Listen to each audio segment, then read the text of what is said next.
கோவையில் காணாமல் போன 10 வயது சிறுமி குளக்கரையில் சடலமாக கிடந்த சம்பவம் பொதுமக்கள் மத்தியில் கடும் அதிர்ச்சியை ஏற்படுத்தியுள்ளது. வழக்கு தொடர்பாக இருவரை காவல்துறையினர் கைது செய்துள்ளனர்.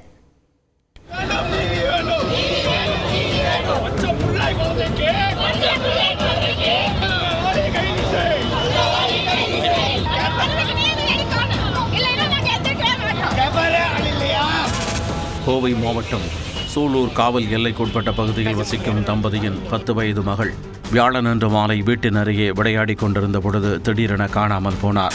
இதனால் பதறிப்போன சிறுமியின் பெற்றோர் பல்வேறு இடங்களில் தேடி பார்த்தனர். எங்கு தேடி பார்த்தும் சிறுமி கிடைக்காத சூழலில் நொந்து போன பெற்றோர் சூலூர் காவல் நிலையத்தில் அன்றிரவே புகார் அளித்தனர். இதனையடுத்து வழக்கை கையில் எடுத்த சூலூர் காவல்துறையினர் தீவிர விசாரணையில் இறங்கினர். வீட்டின் அருகே இருந்து சுமார் 2 கிலோமீட்டர் தொலைவில் உள்ள கண்ணம்பாளையம் குளக்கரையில் சிறுமியின் சடலம் கிடப்பதாக தகவல் கிடைத்தது.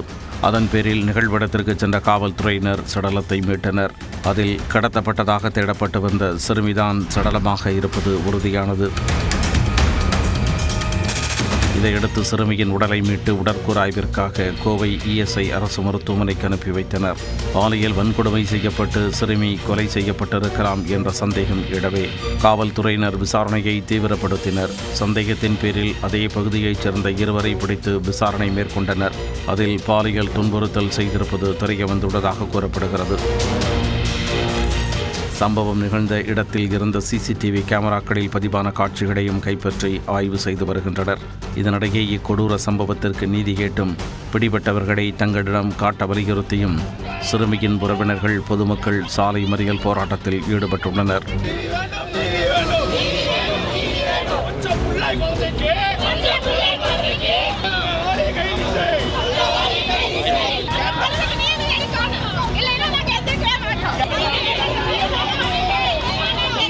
இப்படி குழந்தை காலமாயிருச்சு, அதுக்கான நடவடிக்கை எடுக்கிறோம் அப்படின்னு சொல்கிறாங்க. குற்றவாளி காட்டுங்கன்னா காட்ட மாட்டோம், அது நாங்கள் கொண்டு போகிற இடத்துக்கு கொண்டு போயிடுவோம் அப்படிங்கிறாங்க. அதுக்கு தீவிரமாக தீர்ப்பு எடுக்கணும். குற்றவாளி எங்ககிட்ட காட்டிட்டு தான் கொண்டு போகணும். காட்டலைன்னா விட மாட்டேங்க, பாப்பால கையில் வாங்க மாட்டேங்க. இதனிடையே 10 வயது சிறுமி கடத்தப்பட்டு கொலை செய்யப்பட்டிருப்பது அதிர்ச்சி அளிப்பதாக பாஜக தேசிய மகளிர் அணி தலைவர் வானதி சீனிவாசன் தனது எக்ஸ் பக்கத்தில் பதிவிட்டுள்ளார். தமிழக அரசு சிங்கப்பெண் படை போன்ற சிறப்பு காவல் படைகளை அமைத்திருந்தாலும் இதுபோன்ற கொடூர சம்பவங்கள் தொடர்ந்து அரங்கேறி கொண்டிருப்பதாக கூறியுள்ளார். இதேபோன்று பாஜக முன்னாள் மாநில தலைவர் அண்ணாமலை கடந்த திமுக ஆட்சியில் நிலவிய அதே பெண்கள் மற்றும் குழந்தைகளின் பாதுகாப்பற்ற சூழல் தற்பொழுதும் தொடர்வது கவலைக்குரியது என முகநூலில் குறிப்பிட்டுள்ளார். வீட்டின் அருகே விளையாடிய சிறுமி சடலமாக மீட்கப்பட்டிருப்பது கோவையை மட்டுமல்ல தமிழ்நாட்டையே உலுக்கியுள்ளது. ஒரு நிமிட செய்தி தொகுப்புகள் சிலவற்றை பார்க்கலாம்.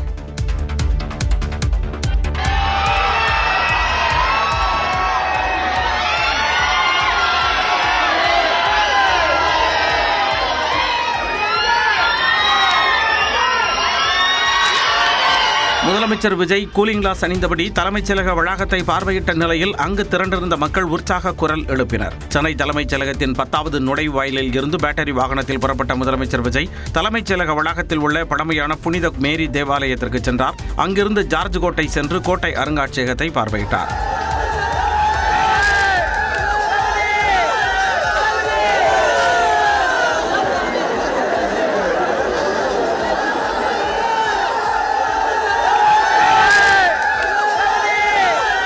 பின்னர் நாமக்கல் கவிஞர் மாளிகை வழியாக சுற்றி பார்த்துவிட்டு அவரது அறைக்கு திரும்பினார். முதலமைச்சரை பார்ப்பதற்காக தலைமைச் செயலக ஊழியர்கள் மற்றும் பொதுமக்கள் ஏராளமானோர் காத்திருந்து உற்சாக குரல் எழுப்பினர்.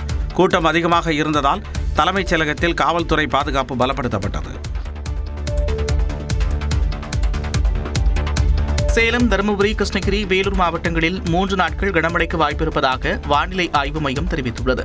இது தொடர்பாக வானிலை ஆய்வு மையம் வெளியிட்டுள்ள அறிக்கையில் தென்கிழக்கு அரபிக்கடல் மற்றும் அதனை ஒட்டிய பகுதிகளின் மேல் வளிமண்டல சுழற்சியும் கேரளம் மற்றும் தென்கிழக்கு பகுதிகள் வழியாக வளிமண்டல காற்றழுத்த தாழ்வு பாதையும் நிலவுவதாக தெரிவிக்கப்பட்டுள்ளது.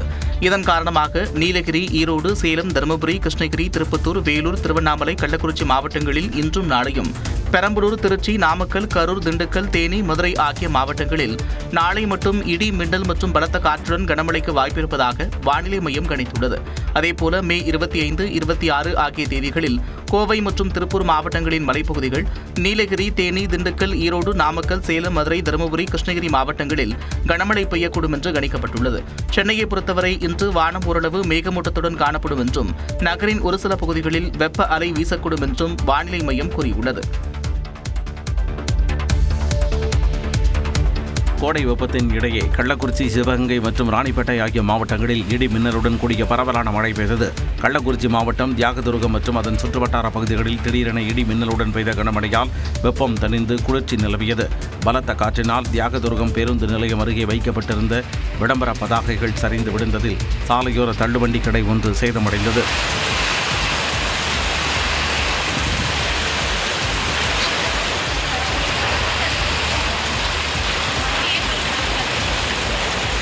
சிவகங்கை மாவட்டம் திருப்பத்தூர், திருக்கோஷ்டியூர் உள்ளிட்ட பகுதிகளில் 30 நிமிடங்களுக்கு மேலாக கனமழை வெளுத்து வாங்கியது. சாலையோர பள்ளங்களில் தண்ணீர் தேங்கியதால் வாகன ஓட்டிகள் சிரமத்திற்கு உள்ளாகினர்.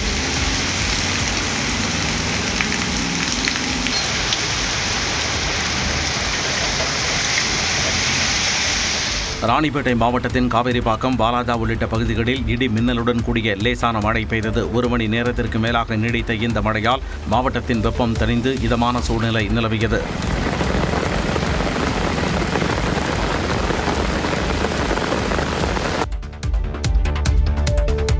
தமிழ்நாட்டில் நாளுக்கு நாள் வெப்பநிலை அதிகரித்து வரும் நிலையில் நேற்று 16 இடங்களில் வெயில் சதமடித்தது.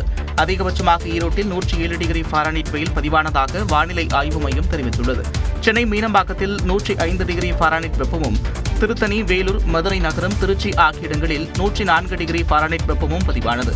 சென்னை நுங்கம்பாக்கம், மதுரை விமான நிலையம், தஞ்சை, கரூர், பரமத்தி ஆகிய இடங்களில் 102 டிகிரி ஃபாரன்ஹீட் வெயில் வாட்டிய நிலையில் கடலூர், நாகை, நாமக்கல், பாளையங்கோட்டை, பரங்கிப்பேட்டை, தூத்துக்குடி ஆகிய இடங்களில் வெயில் சதமடித்தது. இந்நிலையில் தமிழ்நாட்டில் அதிகபட்ச வெப்பநிலை ஒரு சில இடங்களில் இயல்பிலிருந்து 4 டிகிரி செல்சியஸ் வரை அதிகரிக்கும் என்று வானிலை ஆய்வு மையம் தெரிவித்துள்ளது. குறிப்பாக சென்னையில் இன்று அதிகபட்ச வெப்பநிலை 106 டிகிரி ஃபாரன்ஹீட் வரை பதிவாக வாய்ப்பிருப்பதாகவும் கூறியுள்ளது. போதைப் பொருள் பயன்பாட்டுக்கு எதிராக நியூஸ் 18 தமிழ்நாடு தொலைக்காட்சி சார்பாக சேலத்தில் ஞாயிற்றுக்கிழமை பிரம்மாண்டமான மாரத்தான் போட்டி நடைபெறவுள்ளது. நம்ம ரன் என்ற பெயரில் நியூஸ் 18 தமிழ்நாடு தொலைக்காட்சி தமிழ்நாட்டின் பல்வேறு மாவட்டங்களில் மாரத்தான் போட்டிகளை நடத்தி வருகின்றன. கடந்த ஆண்டு டிசம்பர் மாதம் சென்னை தீவுத்திடல் அருகே நடைபெற்ற பிரம்மாண்ட மாரத்தான் போட்டியை முன்னாள் பள்ளிக்கல்வித்துறை அமைச்சர் அன்பில் மகேஷ் கொடியசைத்து தொடங்கி வைத்தார். 3 கிலோமீட்டர், 5 கிலோமீட்டர், 10 கிலோமீட்டர் என 3 பிரிவுகளாக நடைபெற்ற இந்த மாரத்தான் போட்டியில் 1000க்கும் அதிகமானவர்கள் பங்கேற்றனர். 3, 2, 1 and run! All the best runners! அந்த வகையில் ஞாயிற்றுக்கிழமை நியூஸ் 18 தமிழ்நாடு தொலைக்காட்சி சார்பாக சேலம் மாவட்டத்தில் சோனா தொழில்நுட்ப கல்லூரியில் 5 கிலோமீட்டர், 10 கிலோமீட்டர் ஆகிய 2 பிரிவுகளில் மாரத்தான் போட்டி நடைபெற உள்ளது. சேலத்தில் இயங்கி வரும் கோயம்புத்தூர் ஜுவல்லர்ஸ், சோனா தொழில்நுட்ப கல்லூரி இணைந்து நடத்தும் இந்த மாரத்தான் போட்டியில் வெற்றி பெறுபவர்களுக்கு 1 லட்சம் ரூபாய் வரை பரிசுகள் அறிவிக்கப்பட்டுள்ளன. நியூஸ் 18 சேனல்ஸ் நான் என்னுடைய வாழ்த்துக்கள். போதைப் பொருள் விஷயமாக மராத்தான் நடத்துறது முக்கியமாக விழிப்புணர்வு தமிழ்நாடு முழுசும் தேவை. முக்கியமாக மாண்புமிகு முதலமைச்சர் தன்னுடைய ஃபர்ஸ்ட் அஜெண்டாவாக போதைப்பொருள் ஒழிப்பில் இருக்கக்கூடிய ட்ரக்ஸ் கையில் எடுத்து அதை ஒழிக்கணும்னு சொல்லிட்டு பல்வேறு திட்டங்களை கொண்டு வந்துட்டுருக்காரு. ஒரு விழிப்புணர்வை ஏற்படுத்துறதுக்காக நியூஸ் 18 தமிழ்நாடு ஒரு மராத்தான் ஆர்கனைஸ் பண்ணுறதா அழைப்பு சொன்னீங்க. ரொம்ப நல்ல விஷயம், பண்ணுங்க.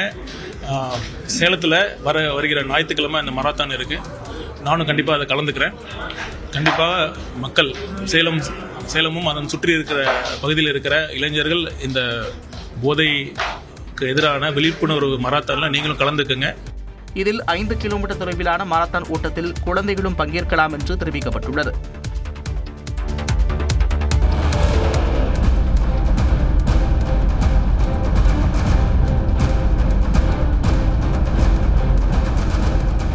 அரசு விவகாரங்களில் தாவேகாவினர் தலையிடக்கூடாது என அமைச்சர் ஆனந்த் அறிவுறுத்திய நிலையில் சென்னை மாநகராட்சி மண்டல குழு கூட்டத்தில் தாவேகா கட்சி நிர்வாகிகள் ரீல்ஸ் எடுத்த காட்சிதான் இது. தாவேகா அரசு ஆட்சி பொறுப்பேற்றதைத் தொடர்ந்து அக்கட்சி நிர்வாகிகள் பல்வேறு மாவட்டங்களில் மருத்துவமனைகள், அரசு அலுவலகங்கள் உள்ளிட்ட இடங்களில் ஆய்வு செய்தனர். இது சர்ச்சையை ஏற்படுத்திய நிலையில் அரசு விவகாரங்களில் தாவேகாவினர் தலையிடக்கூடாது என அக்கட்சியின் பொதுச் செயலாளரும் அமைச்சருமான ஆனந்த் அறிவுறுத்தினார். இந்நிலையில் சென்னை சோழிங்கநல்லூரில் நடைபெற்ற மாநகராட்சியின் 15வது மண்டல குழுவின் மாதாந்திர கூட்டத்தில் எம்எல்ஏ எம்எல்ஏ சரவணமூர்த்தி கலந்து கொண்ட நிலையில் அவரது ஆதரவாளர்களும் உள்ளே புகுந்து ரீல்ஸ் எடுத்தனர்.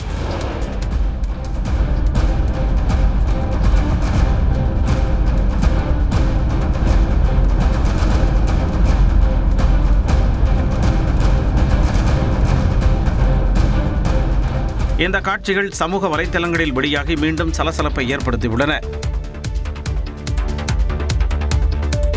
சென்னை, திருவள்ளூர் மற்றும் திருவாரூர் மாவட்டங்களில் ஏற்பட்ட கடுமையான மின்வெட்டு காரணமாக பொதுமக்கள் மிகுந்த அவதிக்குள்ளாகினர். சென்னை எண்ணூர் காசிக்கோயில் குப்பம் பகுதியில் நேற்று இரவு 3 மணி நேரத்திற்கு மேலாக மின்தடை ஏற்பட்டதால் ஆத்திரமடைந்த நூற்றுக்கணக்கான பொதுமக்கள் எண்ணூர் விரைவு சாலையில் அமர்ந்து வாகனங்களை மறித்து போராட்டம் நடத்தினர்.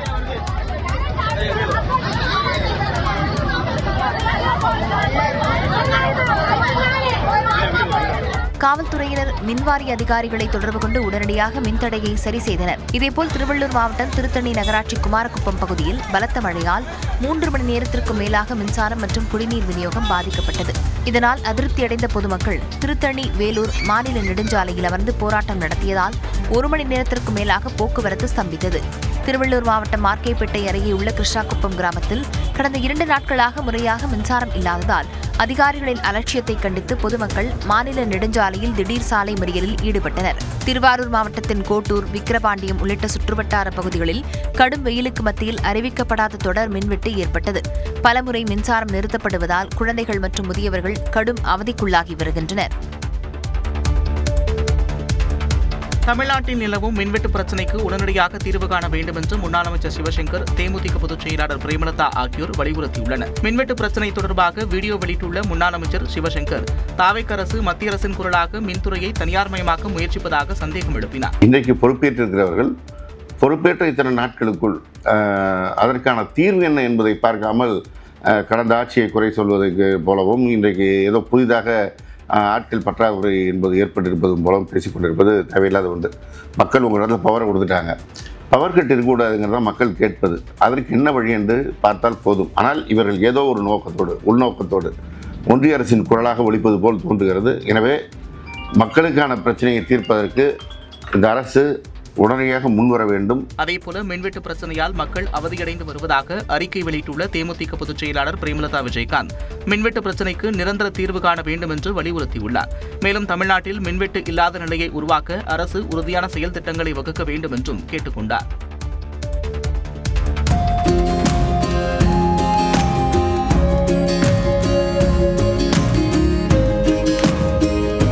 குன்னூர் காட்டேரி பூங்காவில் 2வது மலைப்பயிர்கள் கண்காட்சி உற்சாகமாக தொடங்கியது. குன்னூர் காட்டேரி பூங்காவில் வெள்ளியன்று தொடங்கிய மலைப்பயிர்கள் கண்காட்சி வரும் ஞாயிறு வரை 3 நாட்கள் நடைபெறவுள்ளது. இதற்காக 9 டன் அளவிலான மலைப்பயிர்களை கொண்டு கடல்சார் வாழ்வியல் முறைகளை தோட்டக்கலை துறையினர் அலங்கரித்துள்ளனர். குறிப்பாக தேயிலை, காப்பி, வெற்றிலை, முந்திரி, தென்னை உள்ளிட்ட 10 வகை மலைப்பயிர்களை கொண்டு படகில் மீனவ பெண் வலையை வீசி மீன்பிடிப்பது போல தத்ரூபமாக வடிவமைக்கப்பட்டுள்ளது. இந்த படகுல மீன் பிடிக்கிற பொண்ணு இடையே இருந்து பார்க்கும்போது ரொம்ப நேச்சுரலா இருந்தாங்க. இந்த மாதிரி ஒரு டிஃப்ரெண்டா இதெல்லாம் வச்சு பண்ணுவாங்கன்னு நான் எதிர்பார்த்து வரல. சூப்பரா இருக்கு. ஃபேமிலி ட்ரிப்போட வந்தேன். இங்க பிளான்டேஷன் ஷோ பண்ணிருக்காங்க, எல்லாமே சூப்பரா இருக்கு. இது மட்டுமன்றி காப்பித்தூள் கொண்டு நங்கூரம், துடுப்பு மற்றும் தேங்காய் துகள்கள், முந்திரிகளை கொண்டு பிரம்மாண்ட சங்கு, கலங்கரை விளக்கம், தமிழ்நாடு கடலோர பகுதி வரைபடம் போன்று அலங்கரிக்கப்பட்டுள்ளது. இவை சுற்றுலா பயணிகளை வெகுவாக கவர்ந்து வருகின்றன. தமிழ்நாடு அமைச்சரவை வரலாற்றில் முதன்முறையாக விடுதலை சிறுத்தைகள் கட்சி மற்றும் இந்திய யூனியன் முஸ்லீம் லீக் கட்சியை சேர்ந்த எம்எல்ஏக்கள் அமைச்சர்களாக பதவியேற்றுள்ளனர்.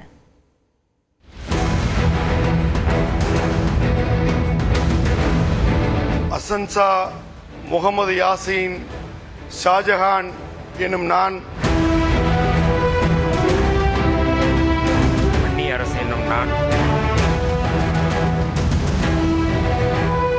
சென்னை கிண்டியில் உள்ள ஆளுநர் மாளிகையில் புதிய அமைச்சர்கள் பதவியேற்கும் விழா நடைபெற்றது. இந்த நிகழ்ச்சியிலும் முதலில் வந்தே மாதரமும், 2வதாக தேசிய கீதமும், 3வதாக தமிழ்தாய் வாழ்த்தும் இசைக்கப்பட்டது. முதலமைச்சர் விஜய் முன்னிலையில் நடைபெற்ற நிகழ்ச்சியில் பாபநாசம் தொகுதி IUML எம்எல்ஏ ஷாஜஹானுக்கு ஆளுநர் ராஜேந்திர விஸ்வநாத் அர்லேக்கர் பதவி பிரமாணத்தையும் ரகசிய காப்பு பிரமாணத்தையும் செய்து வைத்தார். அசன்சா முகமது யாசின் ஷாஜஹான் என்னும் நான் தமிழ்நாட்டு அரசின் அமைச்சர் என்ற முறையில் எனது கவனத்திற்குள்ளாவதும் தெரிய வருவதுமான மறைமுகமாகவோ அறிவிக்கவோ வெளிப்படுத்தவோ மாட்டேன் என்று இறைவன் மீது ஆணையிட்டு உறுதிமொழிகிறேன். அவரை தொடர்ந்து திண்டிவனம் தொகுதி விசிக எம்எல்ஏ வன்னியரசு அமைச்சராக பதவியேற்றார். வன்னியரசு என்னும் நான் சட்டப்படி அமைக்கப்பட்ட இந்திய அரசியலமைப்பின்பால் உண்மையான நம்பிக்கையும் மாறா பற்றும் கொண்டிருப்பேன் என்றும் இந்திய நாட்டின் ஒப்பில்லாத முழுமுதல் ஆட்சியையும் ஒருமையையும் நிலைநிறுத்துவேன் என்றும் நேர்மையானதாக செய்வேன் என்றும் உளமாற உறுதியேற்கிறேன். இந்த நிகழ்ச்சியில் அமைச்சர்கள் விசிக தலைவர் திருமாவளவன், IUML தலைவர் காதர் மொய்தீன் உள்ளிட்டோர் பங்கேற்றனர். ஆட்சியில் பங்களித்துள்ள நிலையில் தலைமைச் செயலகம் சென்ற விசிக தலைவர் திருமாவளவன் முதலமைச்சர் விஜயை சந்தித்து பேசினார். இதனிடையே புதிதாக பதவியேற்ற IUML சேர்ந்த அமைச்சர் ஷாஜஹானுக்கு சிறுபான்மையினர் நலன் மற்றும் வக்ஃபு வாரியத்துறையும், விசிகாவை சேர்ந்த அமைச்சர் வன்னியரசுக்கு ஆதிதிராவிடர் நலன் மற்றும் மலைவாழ் பழங்குடியின மக்கள் நலத்துறையும் ஒதுக்கீடு செய்யப்படுவதாக அறிவிக்கப்பட்டுள்ளது. வன்னியரசு சமூக நீதித்துறை அமைச்சர் என அழைக்கப்படுவார் என்றும் அதில் தெரிவிக்கப்பட்டுள்ளது. புதிதாக 2 அமைச்சர்கள் பதவியேற்றதன் மூலம் முதலமைச்சர் விஜயின் அமைச்சரவையின் பலம் 35ஆக அதிகரித்துள்ளது. வன்னியரசு அமைச்சரவைக்குள் நுழைந்ததன் மூலம் பட்டியலினத்தைச் சேர்ந்த அமைச்சர்களின் எண்ணிக்கை 8ஆகவும், புதிதாக பதவியேற்ற ஷாஜஹானுடன் சேர்த்து சிறுபான்மையினர் சமூகத்தைச் சேர்ந்த அமைச்சர்களின் எண்ணிக்கை 4ஆகவும் உயர்ந்துள்ளது. வன்னியரசு மற்றும் ஷாஜஹான் முதன்முறையாக தேர்தலில் வெற்றி பெற்று சட்டமன்றத்திற்குள் நுழைந்த நிலையில் அமைச்சர்களாகவும் ஆகியிருப்பது குறிப்பிடத்தக்கது. தமிழ்நாடு அரசியல் வரலாற்றில் முதன்முறையாக விசிக மற்றும் IUML அமைச்சரவையில் இடம்பெற்றுள்ளது.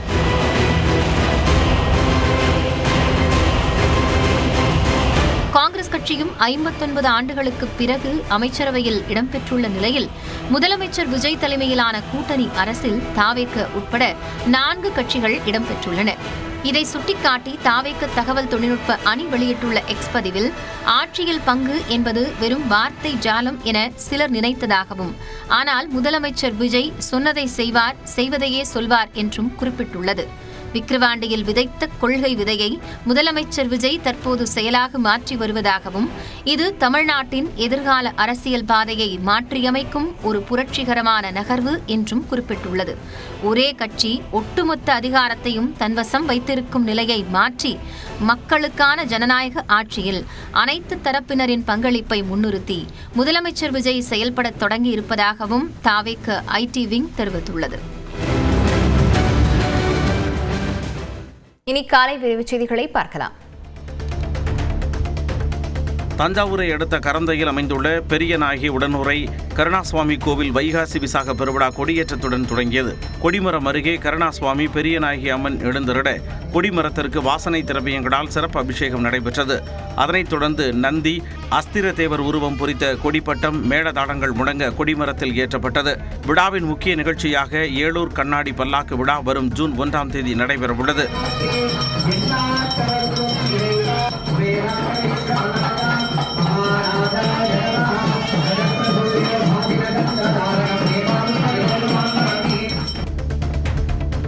புதுச்சேரியில் கடும் வெப்பம் நாள்தோறும் பதிவாகி வருவதால் உக்கிரமான வெயிலால் சுற்றுலா தலங்கள் வெறிச்சோடி காணப்பட்டன. சாலையில் அனல் காற்று வீசியதால் மக்கள் வீடுகளை விட்டு வெளியேறாமல் முடங்கினர். காலை முதலே வெப்பத்தின் தாக்கம் அதிகமாக இருந்ததால் கடற்கரை, சாலை உட்பட அனைத்து சுற்றுலா தலங்களும் வெறிச்சோடி காணப்பட்டன. சாலைகளிலும் மக்கள் நடமாட்டமின்றி பிற்பகலுக்கு பிறகு வெறிச்சோடி காணப்பட்டது. புதுக்கோட்டை மாவட்ட ஆட்சியர் அலுவலகத்தில் நடைபெற்ற விவசாயிகள் குறைதீர்வு நாள் கூட்டத்தில் புதிய கல்குவாரிகளுக்கு அனுமதி கொடுக்கக்கூடாது என விவசாயிகள் கோரிக்கை விடுத்தனர். தாவேகா தேர்தல் வாக்குறுதியில் விவசாய கடன்களை தள்ளுபடி செய்வதாக அறிவித்துள்ள நிலையில் கடன் கொடுத்த வங்கி அதிகாரிகள் கடனை திருப்பி செலுத்த நெருக்கடி கொடுத்து வருவதாகவும், இதில் அரசு தலையிட்டு நடவடிக்கை எடுக்க வேண்டும் எனவும் விவசாயிகள் கோரிக்கை விடுத்தனர்.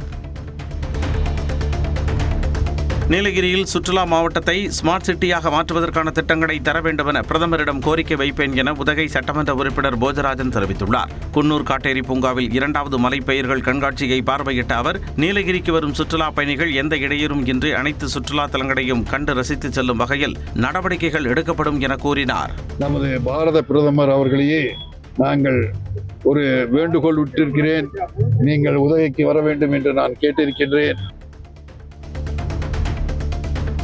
காஞ்சிபுரம் மாவட்டம் உத்தரமேரூர் அரசு பெண்கள் மேல்நிலைப் பள்ளிக்கு தனது சட்டமன்ற உறுப்பினருக்கான முதல் மாத சம்பளத்தை நன்கொடையாக வழங்குவதாக உத்தரமேரூர் தாவேகா எம்எல்ஏ முனிரத்தினம் உறுதியளித்துள்ளார். பள்ளியின் கட்டமைப்பு, கழிப்பறை வசதி போதுமான எண்ணிக்கையில் உள்ளதா என்பதை ஆய்வு செய்த அவர் தனது எம்எல்ஏ சம்பளமான 1,05,000 ரூபாயை அந்த பள்ளிக்கு நன்கொடையாக வழங்குவதாக வாக்குறுதி அளித்தார்.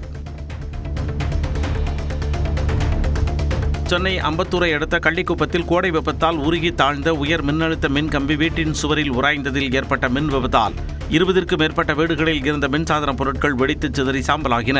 கங்கை நகர் பகுதியில் வீடுகளுக்குள் மின்னழுத்தம் பாய்ந்ததில் டிவி, ஏசி, ஃப்ரிட்ஜ் உள்ளிட்ட பல லட்சம் ரூபாய் மதிப்பிலான பொருட்கள் வெடித்து தீப்பிடித்தன. இதனால் அதிர்ச்சியடைந்த அப்பகுதி மக்கள் தங்களுக்கு அரசு உரிய இழப்பீடு வழங்க வேண்டும் என கண்ணீருடன் கோரிக்கை விடுத்துள்ளனர். நீலகிரி மாவட்டம் உதகை சேரிங்கிராஸ் பகுதியில் பெண்களின் பாதுகாப்பை உறுதி செய்யும் சிங்கப்பெண் அதிரடிப்படை திட்டத்தை வரவேற்று தாவேகாவினர் நடத்திய பிரம்மாண்ட வெற்றி பேரணியில் 1000த்திற்கும் மேற்பட்டோர் கலந்து கொண்டனர். நகரின் முக்கிய வீதிகள் வழியாக தொண்டர்கள் இத்திட்டம் குறித்து பொதுமக்களிடம் விழிப்புணர்வை ஏற்படுத்தினர். தொடர்ந்து தனியார் மண்டபத்தில் நடைபெற்ற நிகழ்ச்சியில் மாற்றுக் கட்சிகளைச் சேர்ந்த ஏராளமான பெண்கள் தங்களை தாவேகாவில் இணைத்துக் கொண்டனர். சென்னை தாம்பரம் முடிச்சூர் சாலையில் கட்டுப்பாட்டை இழந்த தார் கார் ஒன்று சாலையோரம் நின்றிருந்த ஆட்டோ மீது ஏறி நின்ற விபத்தில் ஆட்டோ ஓட்டுநர் படுகாயமடைந்தார். கிருஷ்ணா நகர் பகுதியில் பெண் இயக்கிச் சென்ற கார் சாலை திருப்பத்தில் பிரேக் பிடிப்பதற்கு பதிலாக தவறுதலாக ஆக்சிலேட்டரை மிதித்ததால் கட்டுப்பாட்டை இழந்து ஆட்டோவின் மீது ஏறி நின்றது. இந்த விபத்தில் ஆட்டோ ஓட்டுநரின் கை முறிந்த நிலையில் தாம்பரம் அரசு மருத்துவமனையில் அனுமதிக்கப்பட்டுள்ளார். போக்குவரத்து பாதிக்கப்பட்ட நிலையில் கிரெயினின் உதவியுடன் வாகனங்கள் அப்புறப்படுத்தப்பட்டன.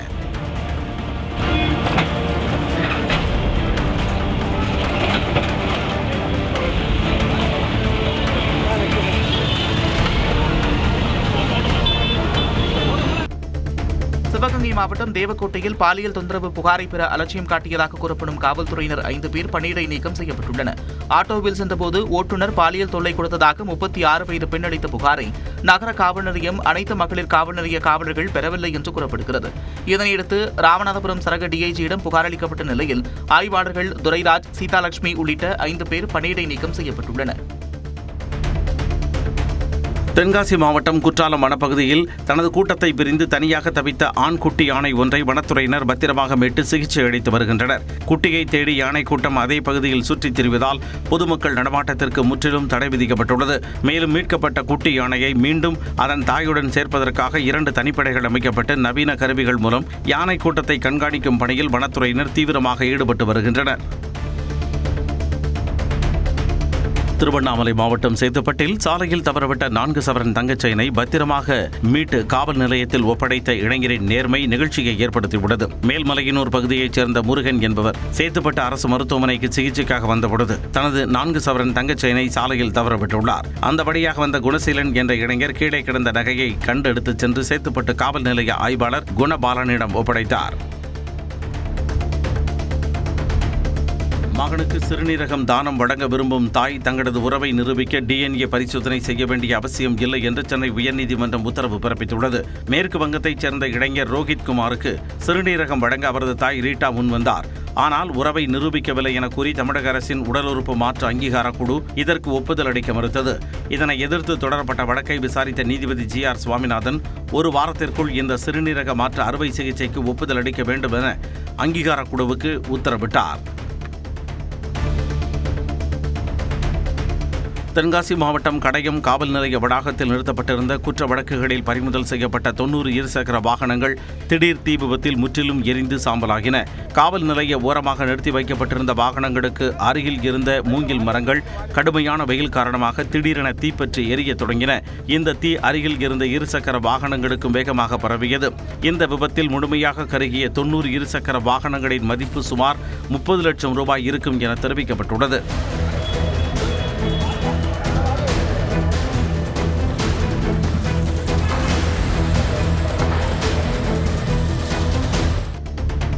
அரியலூர் மாவட்டம் செந்துறை அருகே ஐயன்தத்தனூர் கிராமத்தில் உள்ள டாஸ்மாக் கடையை மூட வலியுறுத்தி பெண்கள் திரண்டு போராட்டத்தில் ஈடுபட முயன்றனர். மது அருந்த வந்த நபர் ஒருவர் அப்பகுதியைச் சேர்ந்த சிறுமியிடம் தகராறில் ஈடுபட்டு பின்தொடர்ந்ததாக கூறப்படுகிறது. இதனால் ஆத்திரமடைந்த பொதுமக்கள் அந்த மதுபான கடையை உடனடியாக அகற்றக் கோரி முற்றுகை போராட்டத்திற்கு திரண்டனர். தகவல் அறிந்து விரைந்து வந்த காவலர்கள் டாஸ்மாக் கடையை மூடுவது குறித்த கோரிக்கையை மாவட்ட ஆட்சியரிடம் மனு அளிக்குமாறு அறிவுறுத்தி அனுப்பி வைத்தனர்.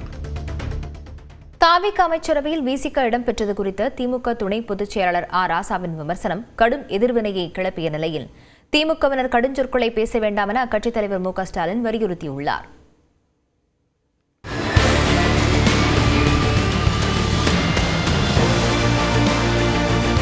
தமிழ்நாடு சட்டப்பேரவை தேர்தலில் தனிப்பெரும் கட்சியாக உருவெடுத்த போதிலும் ஆட்சி அமைக்க உறுதுணையாக இருந்த காங்கிரஸ், விசிக, ஐயுஎம்எல் கட்சிகளுக்கு அமைச்சரவையில் தாவேகா இடமளித்தது. தொடக்கத்தில் தாவேகாவுக்கு ஆதரவளித்தாலும் திமுக கூட்டணியிலேயே தொடர்வதாக தெரிவித்த ஐயுஎம்எல் மற்றும் விசிக தற்பொழுது தாவேகா அமைச்சரவையில் இடம்பெற்றதன் மூலம் ஏறக்குறைய திமுக கூட்டணியில் இருந்து விலகுவது ஊர்ஜிதமானது. தனது நிலைப்பாட்டை ஓரிரு நாட்களில் அறிவிப்பதாக விசிக தலைவர் திருமாவளவன் தெரிவித்திருந்தார். இந்நிலையில் வியாழக்கிழமை இரவு 11:16 மணிக்கு எக்ஸ் தளத்தில் பதிவை வெளியிட்ட திமுக துணை பொதுச் செயலாளர் ஆர் ராசா அதில் விசிக மற்றும் ஐயுஎம்எல் குறித்து கடுமையாக விமர்சித்திருந்தார். பெண்கள் குறித்து ஆர் ராசா அவதூறாக பதிவிட்டதாக கடும் எதிர்வினை எழுந்த நிலையில் அப்பதிவை நீக்கிய ராசா தனது வீட்டு தோட்டத்து தென்னை கூனி வடைந்து எதிர்வீட்டிற்கு இளநீர் தந்தால் அதற்கு முடத்தங்கு என பெயர் என்றும்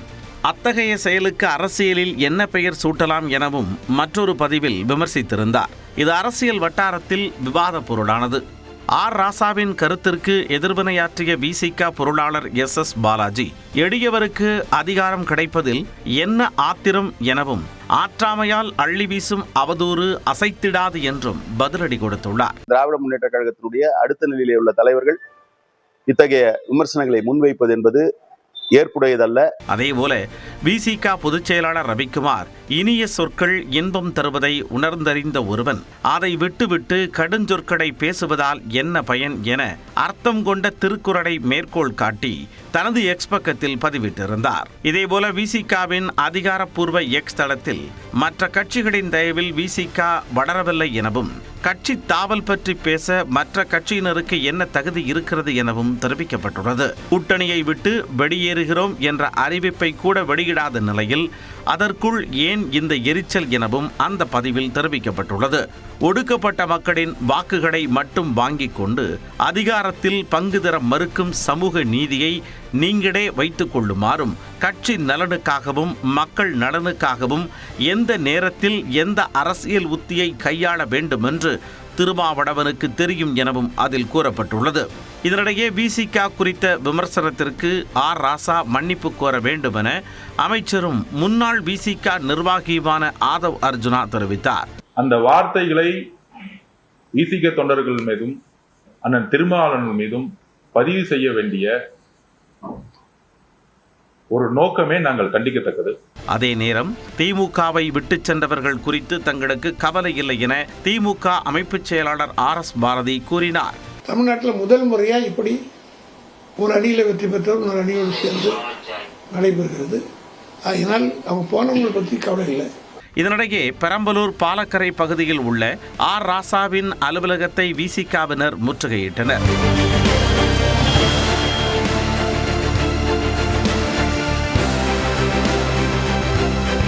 ஆர் ராசாவின் கருத்தால் 2017ஆம் ஆண்டு முதல் தொடர்ந்து 10 ஆண்டுகளாக நீடித்து வரும் திமுக விசிக கூட்டணியில் விரிசல் ஏற்பட்ட நிலையில் யாரையும் புண்படுத்தும்படி கடுஞ்சொற்களை பேச வேண்டாம் என திமுக தலைவர் மு க ஸ்டாலின் அறிவுறுத்தியுள்ளார். இது குறித்து தனது பதிவில் தங்களது அரசியல் முடிவை தீர்மானிக்கும் உரிமை எந்த கட்சிக்கும் உண்டு என்றும் திமுகவினர் யாரையும் புண்படுத்தும்படி கடுஞ்சொற்களை பேச வேண்டாம் எனவும் கேட்டுக்கொண்டுள்ளார். இருதரப்பிற்கும் இடையே வார்த்தை போர் வெடித்துள்ள நிலையில் கூட்டணி தொடர்பான அறிவிப்பு விசிக தரப்பில் இருந்து விரைவில் வெளியாகக்கூடும் என தெரிகிறது. தொடர்ந்து காலை விரைவுச் செய்திகளை பார்க்கலாம். தமிழ்நாட்டில் குழந்தை தொழிலாளர்கள் இல்லாத நிலையை உருவாக்க அரசு தீவிர நடவடிக்கை எடுத்து வருவதாக தொழிலாளர் நலன் மற்றும் திறன் மேம்பாட்டுத்துறை அமைச்சர் முகமது பர்வேஸ் தெரிவித்துள்ளார். புதுக்கோட்டையில் செய்தியாளர்களிடம் பேசிய அவர், கடந்த ஆட்சியில் நிலவிய வேலைவாய்ப்பு துறை சர்வர் கோளாறுகள் உடனடியாக சீரமைக்கப்படும் என்று குறிப்பிட்டார். உங்களுக்கு வெப்சைட்ஸ் முதல்ல அப்டேட் பண்ணி மக்கள் அந்த எம்ப்ளாய்மெண்ட்ல ஈஸி டு ஆக்சஸா இருக்கணும். அதுக்கு முதல்ல சரி பண்ணணுங்கிறத நம்ம எம்ப்ளாய்மெண்ட்ல பேசியிருக்கோம். சென்னை காரப்பாக்கத்தில் மருத்துவர் தம்பதியின் வீட்டில் வேலை செய்து வந்த பணிப்பெண் ஒருவர் தங்கம் மற்றும் வைர நகைகளை திருடிய வழக்கில் கைது செய்யப்பட்டார். அடுக்குமாடி குடியிருப்பில் வசிக்கும் மருத்துவர் ரமேஷ் என்பவரது வீட்டில் பீரோவில் இருந்த தங்க நாணயங்கள், வைர கம்பல் மற்றும் 75,000 ரூபாய் பணம் காணாமல் போனது. விசாரணையில் அந்த வீட்டில் கடந்த 3 மாதங்களாக வேலை செய்து வந்த தஞ்சாவூரை சேர்ந்த புவனேஸ்வரி என்ற பணிப்பெண்ணே மருத்துவர்கள் பணிக்கு சென்ற நேரத்தில் சாவியை எடுத்து திருட்டில் ஈடுபட்டது அம்பலமானது.